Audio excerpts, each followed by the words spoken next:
রমজানের এক opportunity, golden opportunity আল্লাহ পাঠান, আল্লাহ আমাদেরকে দেন। সারা বছরে তো তারাবি নামে হাজার বার চাইলেও কোন নামাজ আদায় করা যায় না। রমজানে বিশেষভাবে আল্লাহ দিয়েছেন 20 রাকাত, কারণ এটারে নিয়ে 8 রাকাত বানায় দেই। তাহাজ্জুদের হাদিস এনে তাহাজ্জুদের হাদিস দিয়ে তারাবির নামাজ প্রমাণ করতে চাই। আল্লাহ পাক আমাদেরকে সহি বুঝ দান করেন। এজন্য তারাবি কয় রাকাত? আসতে বলেন, কয় রাকাত? খবরদার 8 রাকাত না। কয় রাকাত? 20 রাকাত, মিনিমাম 20 রাকাত। আরে সহি হাদিসের কথা বলো, সহি হাদিসে তো 36 রাকাতও আছে, মুয়াত্তা মালিকে তো 39 রাকাতও আছে, 41 রাকাতও আছে। মানে বেতর বাদ দিলে, এটা ওইটা বাদ দিলে, তো সেটা কেন বলো না? 8 রাকাতের এমন হাদিসের উপরে আমল করতে চাও যে হাদিসের ভিতরে মুহাদ্দিসিনে কেরামের দ্বিমত আছে।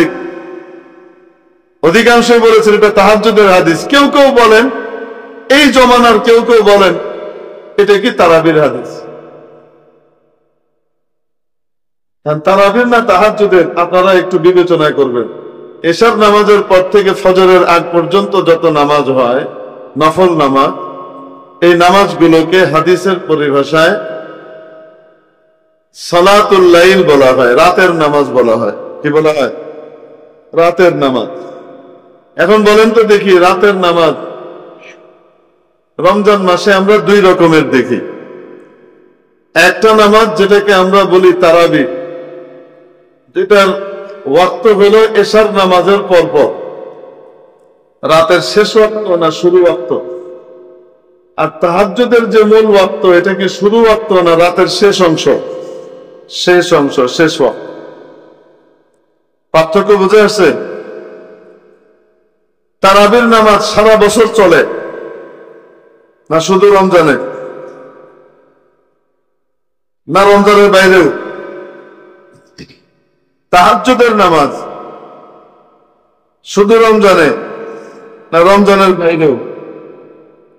আম্মা জান আয়েশা সিদ্দিকা রাদিয়াল্লাহু তাআলা আনহা বলেন যে আমি নবীজি সাল্লাল্লাহু আলাইহি সাল্লামকে রাতের নামাজ 8 রাকাতের বেশি পড়তে দেখি নাই। এই হাদিস দিয়ে ওনারা দলিল দেন যে তারাবি কয় রাকাত? 8 রাকাত। কিন্তু হাদিসটা এখনো শেষ হয় নাই। আম্মা জান বলতেছেন ফি রমাদান ওয়া ফি গায়রিহি, রমজান মাসে রমজানের বাইরেও। রমজানের বাইরেও নবীজিকে আমি 11 রাকাতের বেশি পড়তে দেখি নাই। 11 রাকাত মানে 8 রাকাত আর 3 রাকাত বেতের। বুঝতে পেরেছেন? আর আম্মা জান আয়েশা বলতেছেন ফি রমাদান ওয়া ফি গায়রিহি, 11 রাকাতের বেশি পড়তে দেখি নাই রমজানের বাইরেও। এখন বলেন যেই নামাজটা রমজানেও হয় রমজানের বাইরেও হয় ওইটা তারাবি, ওইটা কি? তাহাজ্জুদ। হাদিস তো তাহাজ্জুদের, লাগাই দিছো তারাবিতে, লাগাই দিয়ে মানুষরে যেখানে ইবাদতে আরো বেশি আনা দরকার এনে থেকে ফাঁকিবাজি পার্টির ভিতরে সুবিধাবাদ জিন্দাবাদে ঢুকাই দিচ্ছে। এই জন্য তারাবি কয় রাকাত পড়বো ইনশাআল্লাহ? আল্লাহ পাক আমাদেরকে এই ধরনের ভুল আমল থেকে বিরত থাকবার তৌফিক দান করেন। তারপরেও যদি কেউ দেখেন যে সে 8 রাকাতই পড়বে, নিয়ত করে রাখছে, তো তার সাথে পিটাপিটি মারামারির জিনিস না। তাকে আলেম ওলামার কাছে নিয়ে যাওয়া, যে আপনি ওলামা ইকরামের কাছ থেকে হাদিসটা একটু বুঝে নেন। বুদ্ধিমান আর বোকা মানুষ কি করে দেখেন তো। আপনি মনে করেন ঢাকা থেকে চিটাগাং যাবেন, তো এখন চিটাগাং যাবেন, বাস ভাড়া কত? তো একজন কিলো 8 টাকা, আরেকজন কিলো 12 টাকা, 20 টাকা লাগবে। একজন কিলো 8 টাকা, আরেকজন কিলো কত? 20 টাকা। তো আপনি বাড়ি থেকে টাকা নেওয়ার সময় কোনটা নেবেন? বুদ্ধিমান মানুষ কোনটা নেবে? 8 টাকা নেবে। কেন? যদি 8 টাকার কথাটাই ঠিক হয় তো তাহলে আমি বাস ভাড়া দিব 8 টাকা, আমার কাছে জমা থাকবে কত? 12 টাকা। আর যদি গিয়ে দেখি যে না রে 8 টাকার কথাটা ভুল ছিল, আসলে কয় টাকা? 20 টাকা, আর আমি লয়ে গেছি 8 টাকা, তো যাইতে পারুন না ধরা কেমন? এই তারাবির নামাজ দিয়ে আল্লাহ পাক আমাদেরকে, আপনাকে, আমাকে জান্নাতে নিবেন। এই জান্নাতের ভাড়া দেওয়ার সময় বুদ্ধিমান মানুষ কোনটা করবে? সতর্কতার দাবি কোনটা? 8 না 20? 20। কারণ কিয়ামতের দিন গিয়ে যদি দেখি যে 20ই, তো তাহলে 20 পড়লে তো বেঁচে গেছি। আর ওখানে গিয়ে যদি দেখি যে না আসলে 20 ছিল না, 8 হইলেও চলতো, তো তাহলে এখনো 12 অতিরিক্ত আছে। কি বলেন আপনারা? দরজা আর একটু পাওয়ার ব্যবস্থা আছে, আটকামো না। আর যদি এখান থেকে 8 ফেড়ে যায়, আর যায় এখানে দেখি কত? 20, তাহলে অবস্থাটা কি হবে? তোমার তো 12 টাকা ঘাটতি আছে, বুঝে দাও, 20 ওয়ালারা যাও গিয়া। আর দুনিয়ার এত কিছু বুঝেন, হাদিস কোরআন যাচাই করবার জন্য, নিজের আমলের ভিতরে আনবার জন্য, এগুলো বোঝার কোনো ব্যাপার আছে না? বুঝতেই তো হয়। এই জন্য তারাবি কয় রাকাত? ইনশাআল্লাহ। তারপরে নবীজি সাল্লাল্লাহু আলাইহি সাল্লাম বলেন, আমাকে এরপরে উপরে উঠাই নিয়ে যাওয়া হলো। উপরে যেতে যেতে আল্লাহ আরশে গেছে, আরশে গিয়ে অনেক কাছাকাছি হয়ে গেছেন। কানা কাবা কাউসাইনি আও আদনা, কাছাকাছি এসে কথাবার্তা বলেছেন। দেখেছেন কিনা? আম্মা জান আয়েশা বলেন দেখেন নাই। হযরত ইবনে আব্বাস বলেন আশপাশ দেখলে মনে হয় দেখেছেন। আম্মা জান বলেন হাদিসে উল্লেখ না থাকলেও আশপাশ দেখে বোঝা যায় যে দেখেন নাই। কিয়ামতের দিন আপনারা আমাদের জিজ্ঞাসা করেন নবীজি আল্লাহকে দেখছিল কি দেখছিল না? কবরে আমার আপনারা জিজ্ঞাসা নবীজিকে আল্লাহকে নবীজি মেরাজে দেখছিলেন কি দেখছিলেন না? বলো, জিজ্ঞেস করবে? হ্যাঁ, না কেন? আমাকে আপনাকে কবরে জিজ্ঞেস করবে নবীজি সাল্লাল্লাহু আলাইহি সাল্লামের আব্বা আম্মা কি কাফের ছিলেন না ইমানদার ছিলেন? হাসরের ময়দানে জিজ্ঞেস করবে। তো তোমার এত খাইজানি গেল লিগা, এত চুলকানি গেল লিগা নবীজির বাপ মারে কাফের বানানোর লিগা?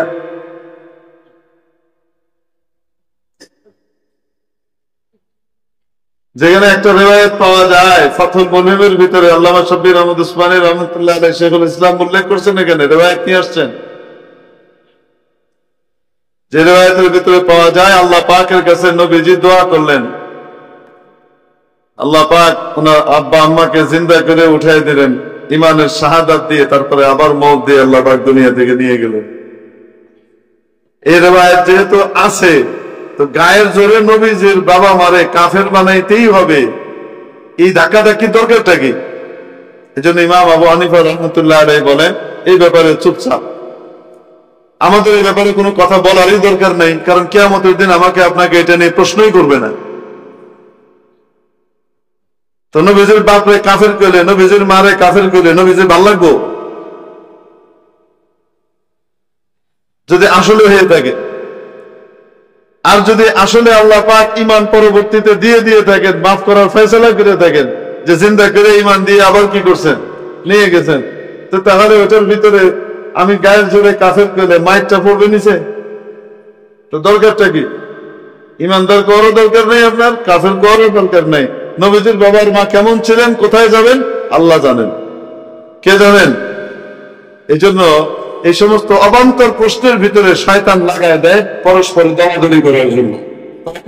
কর আর কাফেররা শক্তিশালী হোক, নাস্তিকরা শক্তিশালী হোক, মুরগি চোরা, গরু চোরা আর ছাগল চোরা, পেঁচা চোরা শক্তিশালী হোক, তারা নিজেরা ল। আল্লাহ আমাদেরকে বুঝবার তৌফিক দান করেন, আমিন। যাই হোক, নবীজি উপরে গেলেন, কথাবার্তা হলো। চলে আসার আগ দিয়ে নবীজি আল্লাহ তাআলাকে বলতেছেন, আল্লাহ আমার তো আপনার সাথে মেরাজ হইল,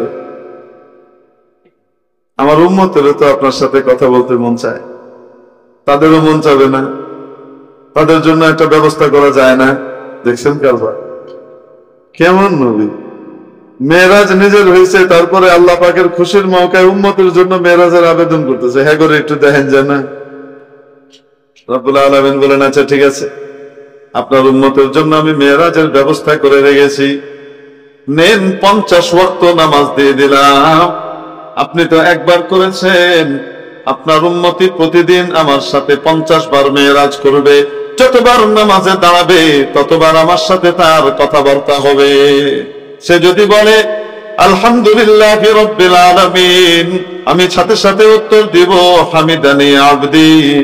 যদি সে বলে আর রহমানির রহিম, আমি বলবো আসনা আলাইয়া আবদি।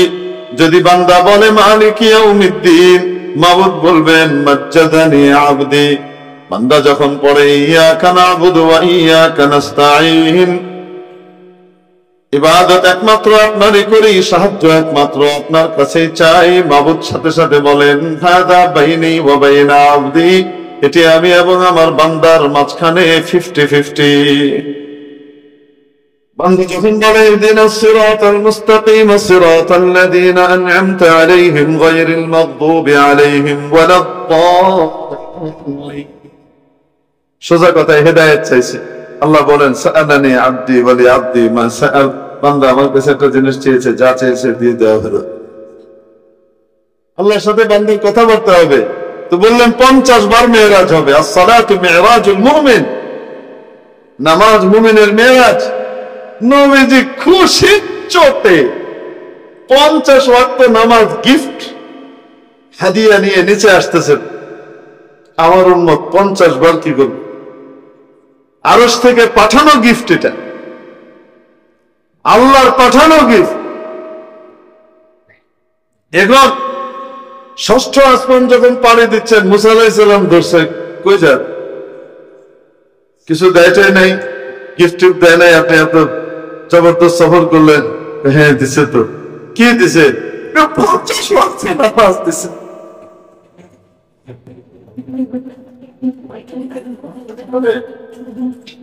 মুসা আলাইহিস সালাম বলেন,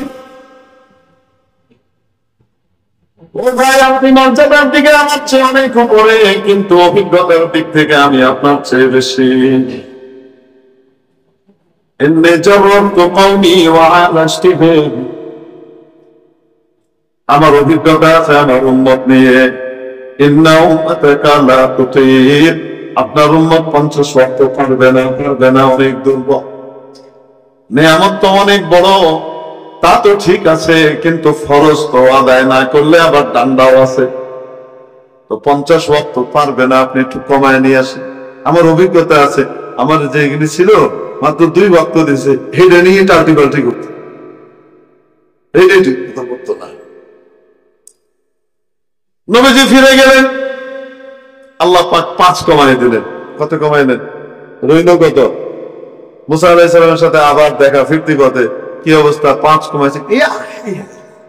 45 ওয়াক্ত পারবে না, তাড়াতাড়ি যান ভাই। আবার কমায় নিয়েছেন। একবার নিচে গেলে আর কমাইতে পারবেন না, এখনই যান, কমায় নিতে হবে। তা আবার গেছেন, এইভাবে 9 বার গেছেন। 5 বার 5 করে আল্লাহ কমাইতেছেন। আর মুসা আলাইহিস সালাম ধীরে ধীরে কি করতেছেন? আবার পাঠাইতেছেন। ইরজি ইলা রাব্বিক। 9 বার গিয়ে কত কমলো? 5 নং 45 ওয়াক্ত কমে গেল। রইল কত? 5। যাওয়ার সময় আল্লাহ রাব্বুল আলামিন বলে দিচ্ছেন, আমার পেয়ারা হাবিব, এই 5টা রইল, 5 নিয়ে যান। আপনার উম্মতকে বলে দিন, যদি কেউ এই 5টা ঠিক মতো আদায় করে, তাহলে আমি তাকে পূর্ণ 50-এর রিওয়ার্ড দিয়ে দিব। কাজ তো করবে 5, দিব 50। দায়িত্ব কমাই দিলাম, মর্যাদার সওয়াব কমাইলাম না, আপনার জন্য যা দিয়েছিলাম তা বহাল রাখলাম। নবীজি এসেছেন, মুসা আলাইহিস সালাম আবার ধরে বলেন, পারবে না, পারবে না, যান। নবীজি বলেন, আনা আস্তাহি, আমি লজ্জা পাচ্ছি। 5 করে কমাইছে, এবার যদি যাই 5 কমাই দিলে তো খাইলে এত জাম লাগবে, তখন কি করবো? আচ্ছা ঠিক আছে। ওই 5 নিয়ে নবীজি সাল্লাল্লাহু আলাইহি ওয়াসাল্লাম আসলেন। নামাজ কি? আল্লাহ পাকের পক্ষ থেকে পাঠানো এই উম্মতের জন্য গিফট। যদি আপনাকে প্রধানমন্ত্রী কোনো গিফট দিতেন, সেটাকে আপনি কত সুন্দরভাবে ডিসপ্লে করতেন বিশেষ শোকেসের মধ্যে, ওটার জন্য আপনি আলাদা শোকেস বানাইতেন। কেন? এটার যত্ন করতে হবে, এটা প্রধানমন্ত্রীর গিফট। আর যদি আপনাকে ট্রাম্প কোনো কিছু বাড়ায় দেয়, আমেরিকান প্রেসিডেন্ট আপনাকে দিয়েছে, রে বাপ রে বাপ, সেটার জন্য তো আলাদা একটা বাড়ি বরাদ্দ করবেন আপনি। এটা দোয়া মশা, এটা ঘরেও হবে না। এটা ট্রাম্পের জিনিস আছে, তোমরা দেখে যেতে পারো, ওখানে উনি পাঠিয়েছেন। এটা আমার বিশেষ যত্নের জিনিস, সকাল বিকাল ঝাড়া মোছা পরিষ্কার পরিচ্ছন্ন সবকিছু চলবে, যত্ন চলবে। করবে কি করবে না? সমস্ত ট্রাম থেকে শুরু করে সমস্ত দুনিয়ার গোটা জগতের সকল রাজাদেরকে যিনি ক্ষমতা দেন এবং ক্ষমতা থেকে নামান, সেই রব্বুল আলামিন আরশে আজিম থেকে 7 আসমানের উপর থেকে একটা গিফট পাঠিয়েছেন আমাকে আপনাকে। আপনি বুঝলাম না কত বড় দামি গিফট আমাকে আপনাকে দেয়া হয়েছে। এজন্য নবীজি বলেন, সালাতু ইমাদুদ্দিন, নামাজ দ্বীনের স্তম্ভ, মূল খুঁটি। ফামান হাফিযাহা ফাকাদ হাফিযাদ-দ্বীন, যে ব্যক্তি এটার যত্ন নিল, নামাজের যত্ন নিল, সে পুরা দিনকে হেফাজত করলো, হেফাজতের দিনকে সংরক্ষণ করলো, দিনের যত্ন নিল। ওমান হাদামাহা, যে এটাকে নষ্ট করলো, ফাকাদ হাদামাদ-দ্বীন, আসমানি গিফটকে সে ছুঁড়ে ফেলে দেবার কারণে, মূল্যায়ন না করার কারণে দিন ইসলামকে সে যেন বরবাদ করে দিল। সময় মতো ঠিক মতো আদায় করবে ইনশাআল্লাহ। এটাই আমার জন্য বেয়ারা আছে। আল্লাহ পাক আমাদেরকে আমলের তৌফিক দান করেন। ওয়া আখিরু দাওয়ানা আলহামদুলিল্লাহি রাব্বিল আলামিন।